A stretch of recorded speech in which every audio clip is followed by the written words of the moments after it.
All right, everyone. Welcome to our second episode of the DFFX podcast, all things business, small business, all the fun stuff. Last week, we had a little introduction about who we were.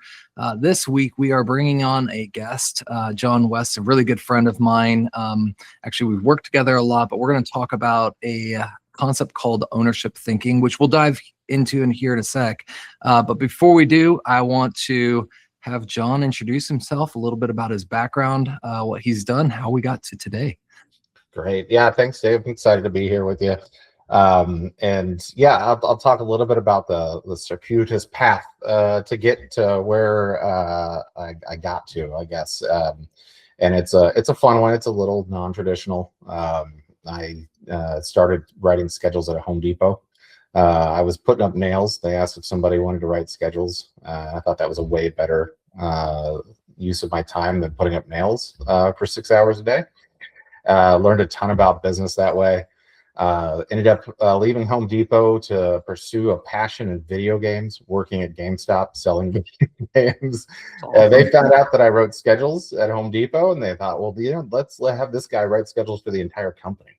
So Smart. Yeah, great idea. Give like a 23-year-old, millions and millions of dollars of budget. And have that's awesome. But yeah, it was an amazing opportunity, and I started writing schedules for an 1,800 store company and managing the labor budget for them. And then it grew through acquisition to like 3,600 plus locations. And I had implemented a scheduling solution. At the time, it was Kronos. With Kronos there at GameStop, very unsuccessfully, I might add. It was a real pain due to a lot of factors, not really Kronos issue. But from that, became a consultant, decided to leave GameStop, start consulting with a new company at the time. I think I was one of the early employees there, and started building a retail division of helping companies implement scheduling and forecasting solutions. That grew, went under private equity ownership. I was let go and decided from there I would start my own thing. And so I started my own company. Just one of those things that I think that part I think is pretty common. A lot of people get fired, start their own thing. And that's what I did. And so I started my own companies and started building that up, really concentrating on bringing in people that I really love to work with. And building a business around people that I love to work with and creating great partnerships. And so I started creating partnerships and growing that business. Kronos partnered and merged with Ultimate Software. We were a Kronos shop. And so we started looking around for how that was going to work for us. Ended up with us being acquired by a company called Mosaic Consulting. And that was fantastic. One of the best decisions I think I ever made was going there and became a part of that team and helped grow that business. And then that company was invested in through private equity, which led to my exit and leads me to where I'm at today, which is helping my wife with her business, getting her business off the ground. Completely different ball field of functional nutrition for autistic children, and just helping her get that going. I'm not the expert in that field. I'm just helping behind the scenes to take the mundane business ownership work off of her plate so she can concentrate on the kids. That's awesome. And we'll do a shameless plug. What's the name of your wife's business? That is Origin Family Wellness. You can go to originfw.com. That will lead you there. And if you have special needs kiddos, especially with autism, go check it out. There's tons of helpful information there. My wife is a genius, and she understands this better than most. So, Rose, for a quick second there, if you have special needs kids with what? Especially if they're autistic and you want to understand how to better feed and provide nutrition for them to help mitigate symptoms. And my wife has got tons of information for free that you can get there. And you should definitely reach out. Yeah, which also, I mean, John, you know a little bit about my story and my child. I've got a 1.5-year-old who at some point, we know she has some disabilities today, but at some point we may need some help with that, and the earlier the better. I know One of the things that you talked about at the beginning there was you started with nails and then you went into scheduling, and it just like out of nowhere happened. It's the same concept here. Like one of the things I've learned in my career is that a lot of times you're living in this world where like today's step may lead to another step, which leads to another step, and you meet people that and things just start connecting. And so it's cool because you and I actually met at Mosaic, and I talked about my story of how I got to Mosaic last episode, and just the story of that same connection. Like one day I was doing this and then this, and then what I've learned is that there's really no accidents in this process, but the friendships you build, the things you learn, I mean, they all kind of scale to where you go in the future. Opportunities, man. It's always, I always say, like, good people or great people, when they get a good opportunity, that's an amazing thing, and seeing them capitalize. Right? And I don't know how great I was or anything like that, but I had amazing opportunities presented to me and was able to capitalize on that to get me to where I'm at. And I always found that if I had good people around me and if I could give them good opportunities, it was amazing seeing what they could do with it. Yeah. It's awesome. So I know you are very intertwined in the small business world. You love entrepreneurship. I just know this by who you are, what you do. You also love leaders. I've had the chance to work. Actually, you were my boss for a while, and then we got a chance to work side by side. And I've told this to so many people, and you may not even know this, but like some of my most challenging moments of accountability in my life came from you, where you challenged me in some of the things that I thought I truly was right in. And it wasn't even about being right. It was about doing the right thing. Areas where I thought, I was struggling and I didn't know how to see a different perspective or whatever that might be. And you've been one of these people that you hold true to your character. It's not just about leading with like these concepts, but it's truly like leading with the right heart and the right character behind it as well. So I want to talk a little bit about ownership thinking. Obviously, that's the topic today. I didn't know anything about ownership thinking. I actually, prior to Mosaic, had an electrician business. And if I would have known anything about this topic, I truly believe my electrician business would have been set up very differently. I had built out bonus plans and commissions and different things that were in place. And honestly, I look back now and I'm like, oh, wow, like that actually led to a lot of like loss in money. There was some really bad behaviors as well in my team.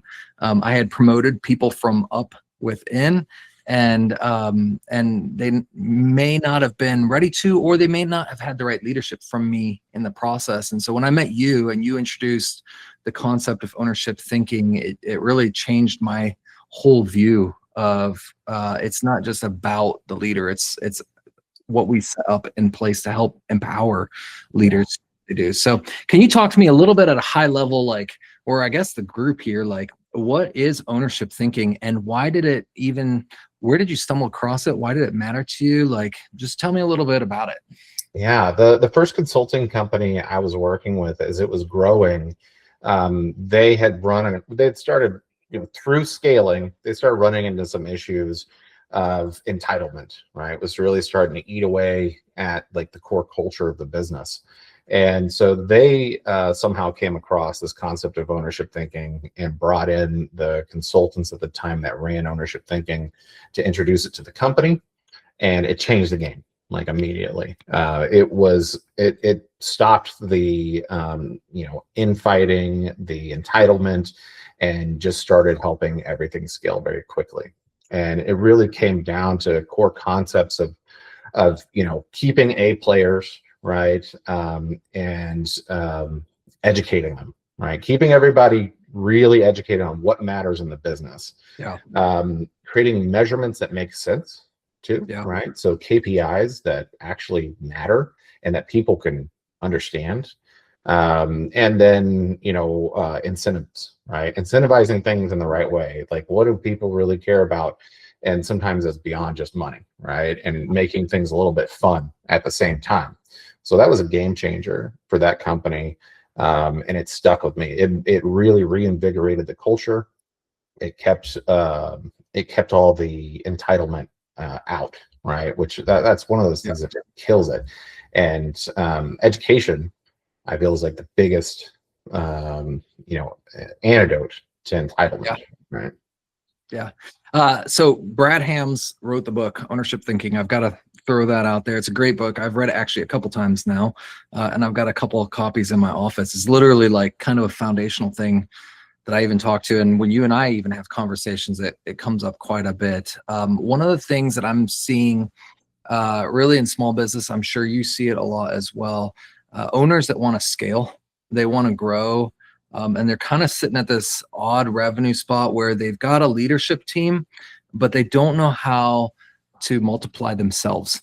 So like the owner can do all things, and they've got people that they delegate to, but they don't know how to like, how do I get my team to actually replicate what I do? And ultimately, obviously, you can't replicate the owner themselves, but you've got, in order to scale, you've got to actually be able to create a culture or an environment where people can run without you.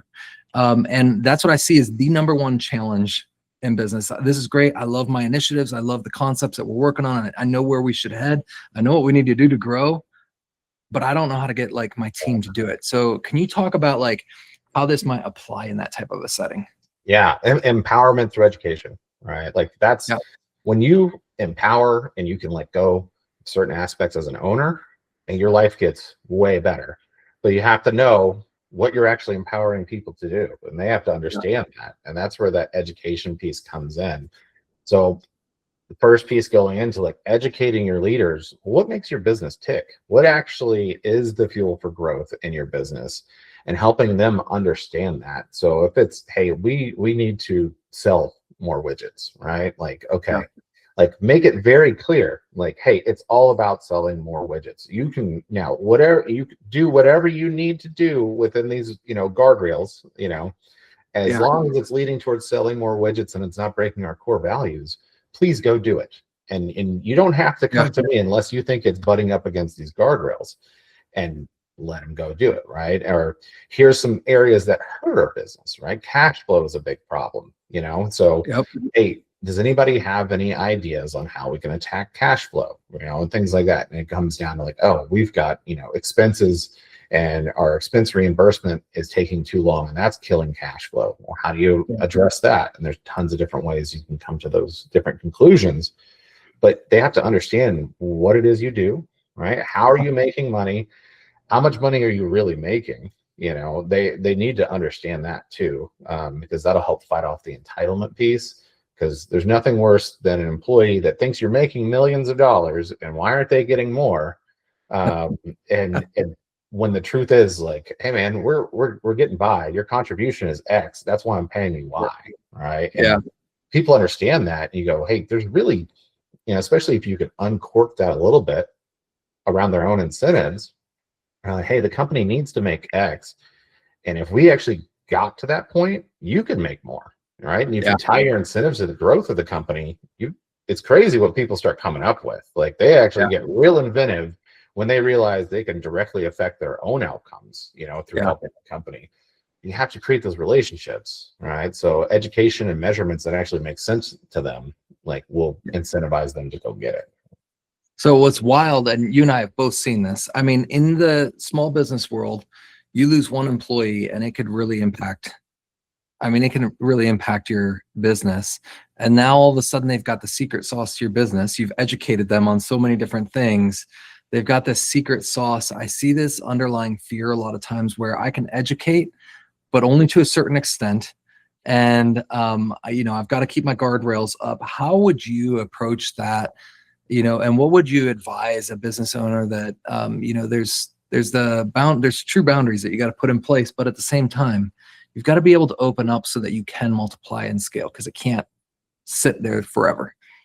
Yeah, I mean, unless you've got some proprietary, something, that some real true trade secret that you need to protect, right? There's not a whole lot that I wouldn't open up the kimono on to like my trusted leadership, right? Yeah. You got some new guy come in, whatever, yeah, give him some time, feel it out, figure out what's going on before you get there. But if you've got your trusted group there and you've got a solid business plan, chance of them being able to run off and replicate it. I mean, why would they do that? They have to go through the startup costs. They have to go through all that trouble, where if you're sharing the right values and incentives, like you retain those A players, right? And so it really comes down to like most businesses, there's not a lot of proprietary knowledge truly, unless you're like making like something that has that. And yeah, sure, guard that secret, but educating people on like the process of your business, like especially a small business owner, you've hired these people. Do they understand what a P&L is and what yours looks like at a high level? I mean, you don't have to put like your pay in there. You just kind of group it up and be like, here's top line, here's bottom line, here's the things that affect us being able to be profitable. Yeah. Employees, they have no idea. And they're thinking like, oh man, we're making money hand over fist. You're like, yeah, top line revenue is one thing, but we pay for X, Y, and Z. Then they come back and they go, oh, you know what? I figured out a way we could cut the cost of it, this over here and increase our profitability. Guys, look at that. We're working together, right? So it's exposing. I always try to expose as much as possible. And I had a great way early on when hiring people for my small consulting firm. I made it extremely clear to everybody. This, I felt like, killed entitlement and explained the business from day one to new employees. I'm not some people that had never consulted before. I would sit down and explain to them, like, here's what I sell your time for, right? I'm selling your time. Let's just use a round number. Let's say $100 an hour. I'm selling your time for $100 an hour. And basically, here's your cost to the company, right? So you're, $25 an hour is what I'm paying you. And so every hour you bill, I make $75, right? And just broke it down in very simple terms. So they understood exactly how much they cost the company and how much they made for the company. And it's like, so when you're making X amount more, here's where you start getting your incentive. Like, this is where the bonuses start playing out. There's no confusion as to how much money they made for the company and how much money they would make ever, right? Like, very clear right off the bat.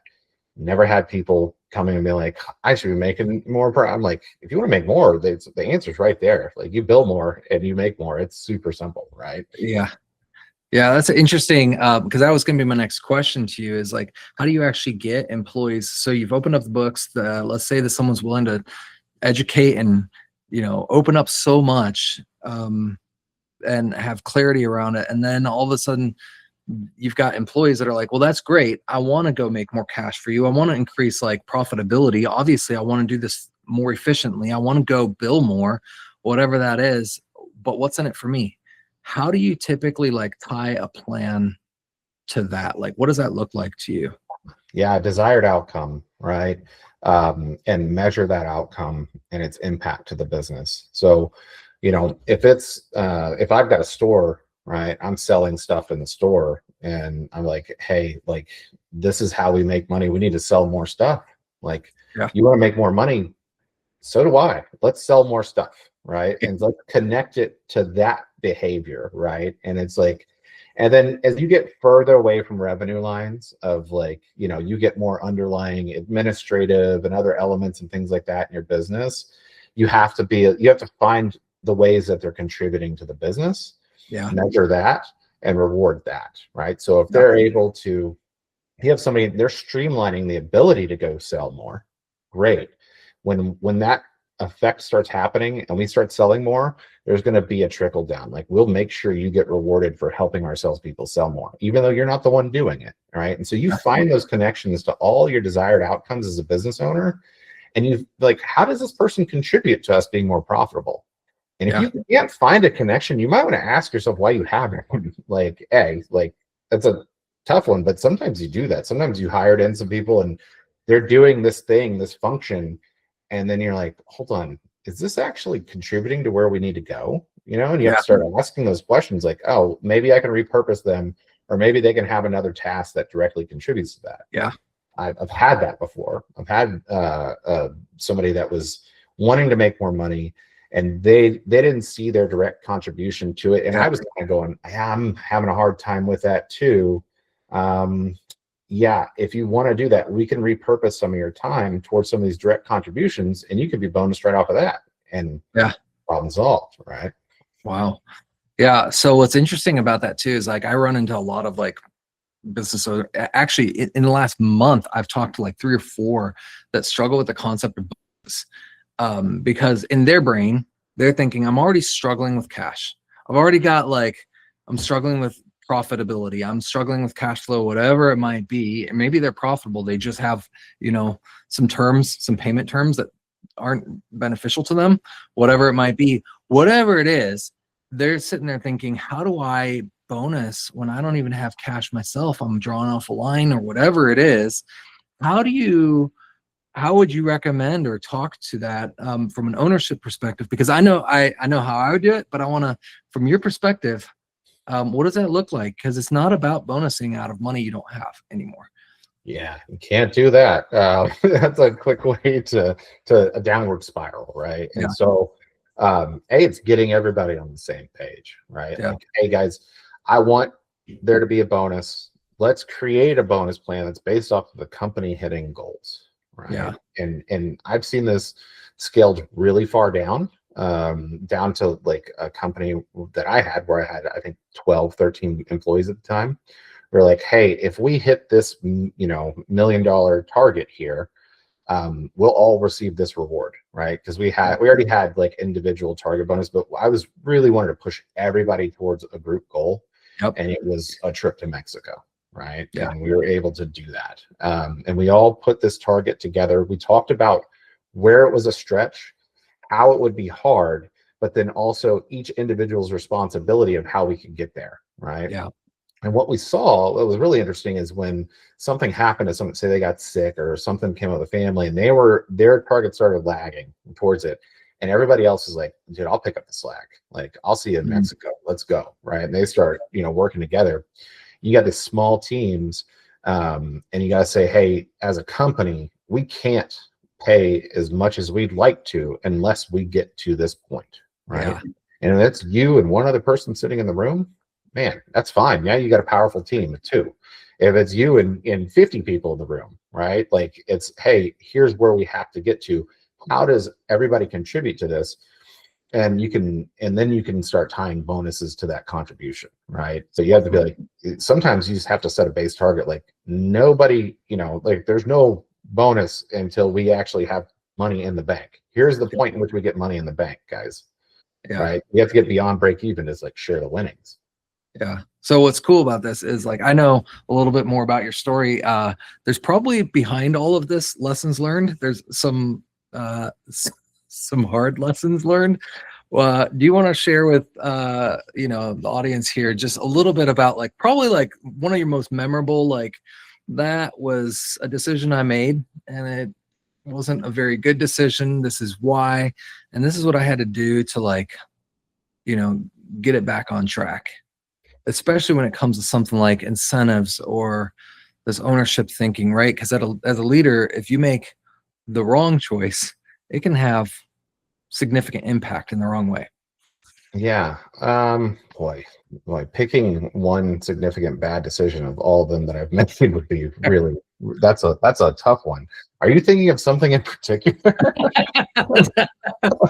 No, I refrain from, man, all I know is that one bad decision, you didn't offer me Mexico when I worked for you. So that was a little bit of a problem, but Yeah. No,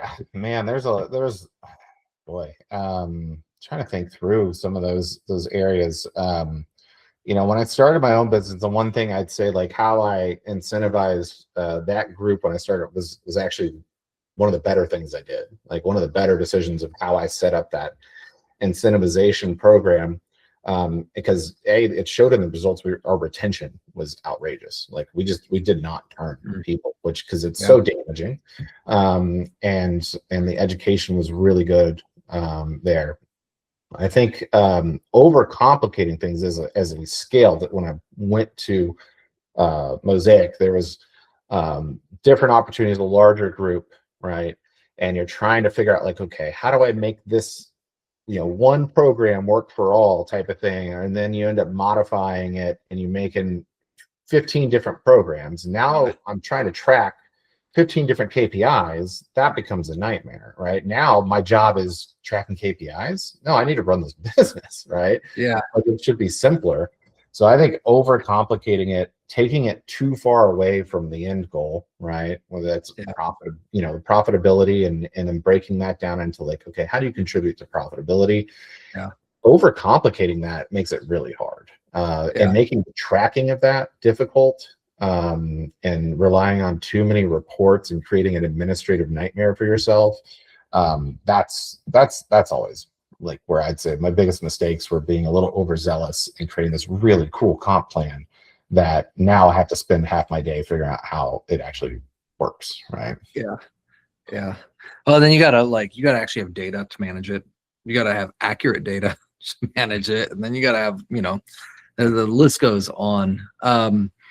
Did you have anything in your career that, like, as you launch good plans or you launch these concepts and you had good education, things that you unintentionally did that kind of prevented it? I know you just talked about like overcomplicating a plan, but maybe even in a leadership style or a conversation that you might have had at some point with someone, like so much could happen that you unintentionally did not mean to prevent it. Yeah, you can encourage really bad behaviors. Yeah, With the best it can intent. really hurt. Yeah, you can find, like, you'll find out how creative people can get in achieving those goals, so really thinking through, like, where could this go wrong, Yeah. and like, okay, how could this negatively impact my customer, right? Yeah. Because if I incentivize, hey, everybody should go sell, right? Yeah. Well, now I've got employees that, instead of concentrating on helping my customer, they're just constantly like trying to upsell them. And now I've Yeah. got ticked off customers that are going like, man, Yeah. this guy was supposed to help me out. He's supposed to fix my computer. He sat there and tried to sell me, like 2 new computers, type of thing. And they're all upset. You definitely see like those bad behaviors think through. So thinking about putting the right guardrails in of like, look, your core job is X. If you have the opportunity for Y, go for it. But if you're not, and reinforcing like, what does right look like, number one, and we got to execute our baseline first, then look for these other things. You can see some pretty bad behaviors. Yeah. I'll never forget a conversation you and I had. I had just moved into a role where you were running one side of the business at Mosaic and I was running this other side. And like, I had just been put into this. I'm like, I'm going to change the world. I'm going to put in these new plans. We're going to incentivize all this stuff. And I literally put a plan in place. And within a couple days, you called me up and you're like, hold on, like this plan actually, like, sure, incentivizes this behavior to help this area of the business. But what you just did is cut off the foot of the other side of the business. And I hadn't even thought about it. It was all good intentions. Like I had thought through this the best I could, but I hadn't thought of the unintentional ramifications. And so there's almost just as much work that has to get into like what bad behaviors could be created if we don't do this the right way. And, and then there's clarity around that as well. I think I learned a lot about communication in there as well. And people want to make more money. And because they want to make more money, once they start learning this theory, they'll start coming to you and proposing different plans and different ideas and different ways to do it. And you've got to really spend time thinking through the impact you can have anywhere. Yeah, I would say too, like the small, like when you're getting rolling, right, and you're busy, right, and you're trying to communicate with your team what your desires are. Yeah. Like a lot of times, because your business better than anyone else. Yeah. You start talking to people in a way that assumes a ton, right? Like you assume they understand what you're looking at, and you're looking at the entire landscape and all the intricacies of this, and you go, here's what I need, go. And you don't explain to them the factors behind it, the things that are going on. They just run headfirst into this area, and you realize the actual ramifications of what they're doing. And especially the smaller the team you have, like being way more clear with your leaders as to like the full landscape, what you're thinking, right? There's too much assumption, like, oh, we're on the same page. We're on a small team. They know what I'm talking about. Just go.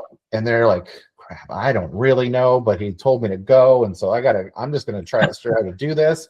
And then they come back and then you're upset because you're like, what did you do? This is not what I meant. And they're like, man, you painted half a picture for me. I filled in the rest. I'm sorry, it doesn't look exactly like you, but you only told me it was this, and so like that creates a ton of frustration for you, but for that poor leader that you just dumped this half of, to Totally. them it's half an idea and they're filling in the rest. For you have this whole thing. So spend more time with those key leaders being like, okay, this is what I'm thinking here, right? And here's where I do want you to fill it in. Here's a part that's paint by numbers though. I need to look like X, Y, and Z. Then here's where you have your artistic, ability to go fill it in. Like really be tight with what it has to be, and then let them, let loose on the areas where I don't really care about how that part gets done. But these parts, it needs to look like this, right? That'll save you a ton of time. Like that was the biggest point of frustration that I always had. And it wasn't me frustrated with them as much as them frustrated with me because I wasn't clear on what I really wanted.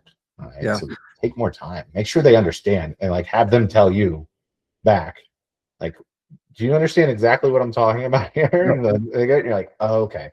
Yeah, no, this is what I need.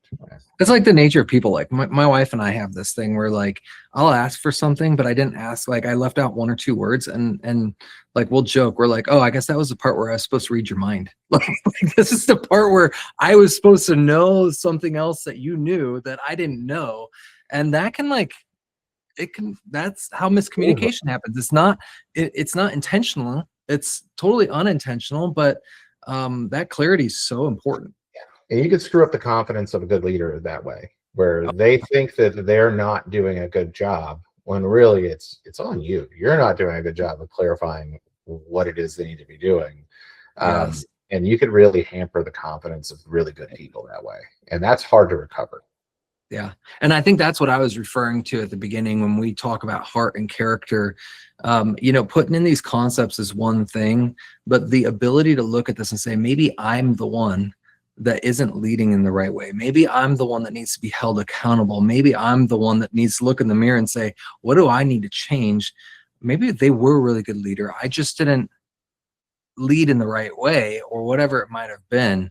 That's a big piece of this. You can't just go in and willy-nilly like set something up and then expect results to happen if you're not willing to look in the mirror and say, what can I do different as well? And that builds the trust factor as well. You start building trust with teams, because when they see that you can take the accountability, it's a whole nother game.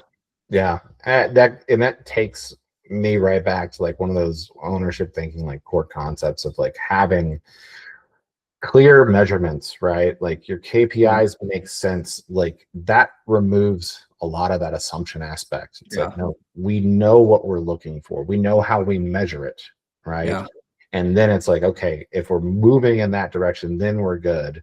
And so that forces you as a business owner, you better get in, know your numbers, know what moves the needle, and be able to show like how we progress towards that, and just take that junk out of the middle. Like we've seen it where you have a whole, massive teams that actually have no idea how they really contribute to the bottom line of a company. Yeah. Like, well, then how are they behaving? How are you incentivizing the right behaviors without that? Well, you create these little whip cracks and stuff here and there. It's like, oh, you didn't bill enough, or you didn't do that, and it's like, well, geez, okay, I know that's what I'm supposed, but like, why? Like, how can I do that better? And things like, and then to create these clear items for them, they're like, oh, okay, yeah, I'm part of the team. I know where we're going. Let me drive there with you. Awesome. Yeah, it's so true. Next session, you don't know this, but next session, we're talking about how to hire the right people, and looking for competencies, not just experience, and then building a culture with those right hires. I've had people that had great resumes that came in and man, they just weren't the right fit. And then I had people that had the right competencies that they could take on the world. They'll figure it out. They'll figure out how to build their experience or whatever. And so that's where we're heading. But I think that's going to be a big piece of this ownership thinking too, because if you don't have the right people in the right seats doing the right things, like you can incentivize all day long, build clarity all day long, educate, and it's not the right fit. So yeah. My hiring rule of thumb was always like, would I be okay stuck with this person? Because I used to travel a lot, and it was always like, if I'm stuck with this person, if we get snowed in and I have to, I'm having breakfast, lunch, and dinner with them for, for 3 days, like am I going to want to throttle them, in 3 days, or is this going to be okay? That Well, was I won't ask the question because you actually hired me at one point. So I won't ask the question, but thankfully we haven't been stuck in a snowstorm for 3 days. we all have blemishes on our record, Dave. Yeah. I think that was one of those things, like, wanting to work with somebody. That's a huge element. Like, oh yeah, I want to work with this person. I think they're going to make me better, and I can compliment them. That type of thing is huge, right? That's what helps bring synergy, right, to a team. Yeah. It's not just like, oh, will they do what I tell them to do? Sure, that's important, but are they going to come with something? Is there something there? And especially in a small business, like, is your personality going to melt? Because you're working together a lot, right? And I think further out, you've got some middle managers, and they're a slightly different version of what you are, and they've got some, they got a weirdo they want to hire, but they like that kind of stuff. Go for it. Like, make your own team then, as long as they're not going against the grand culture of your organization. Sure. That type of difference makes it beautiful, because that's when you're like, man, I would never have hired that person, but I love this guy. Look what they bring to the table. It's so freaking cool. You see all that come together, and it's greater than the version of just what you would have picked. Like, that's when it gets beautiful. And that's the cool part of scaling, is when you see that stuff. Early on, you got to make the core pretty tight. Definitely bring in some people bring a different perspective, but make sure that you can stand them. They're tight. Yeah. Yeah.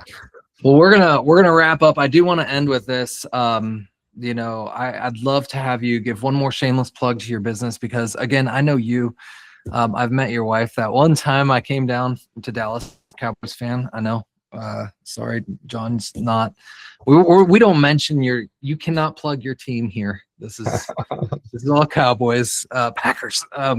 But anyways, I do want you to plug it, because I know you guys. I know your heart. I know who you are. I know what you guys are doing, and I know just from my own personal life how much it's going to impact my life at some point in the future. So go ahead and one more quick plug on that, how they can get a hold of you as well. It's worth every moment you get with John and his wife is tremendous. Well, thanks. So it's Origin Family Wellness, and it's originfw.com or originfamilywellness.com.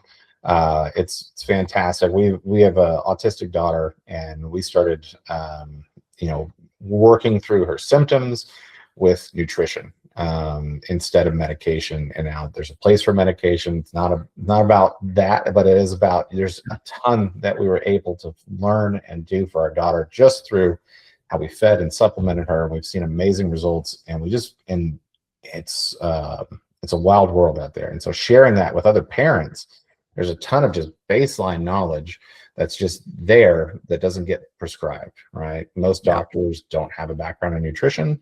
And that's where we're just trying to help fill that gap for parents, and they can see amazing results with their autistic children just by changing what they're eating, and not all at once, and just step by step and all that kind of stuff. So it's really just about like helping your kids mitigate symptoms of autism just through what they're eating and how you supplement them, and some lifestyle stuff that's it seems overwhelming, especially when you're, just figuring out what's going on. And autism it's a wild thing. There's so many versions of it and so much going on there. Yeah. So just having some helpful education and tools, that's what we're all about at Functional, at Origin Family Wellness. It is.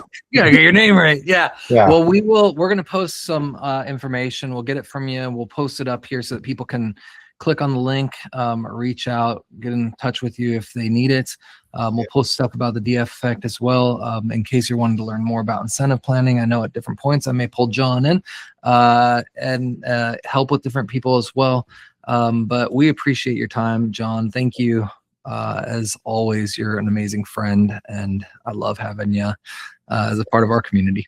I appreciate it, man, and best of luck to all you business owners out there. I hope you go get it today. Awesome. Thanks, John. See you guys.